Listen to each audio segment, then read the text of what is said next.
Updating your legal name on Celigo is a straightforward process. Follow these steps to ensure your name is updated quickly and efficiently.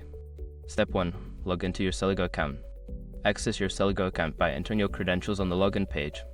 Make sure you have the necessary permissions to make changes to your profile. Step 2. Navigate to account settings. Secure your accounts before moving on.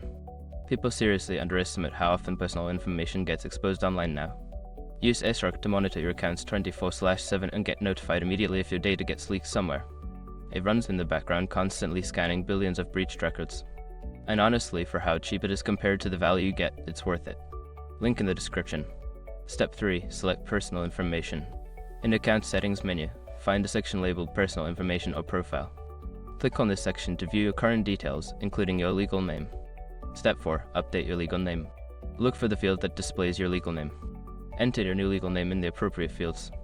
Double check for any spelling errors to ensure accuracy. Step 5. Save changes and confirm. After updating your name, scroll to the bottom of the page and click the Save button. You may receive a confirmation message indicating that your changes have been successfully saved. Once you have completed these steps, your legal name will be updated in Celigo. Make sure to check back later to confirm that the changes have been applied correctly.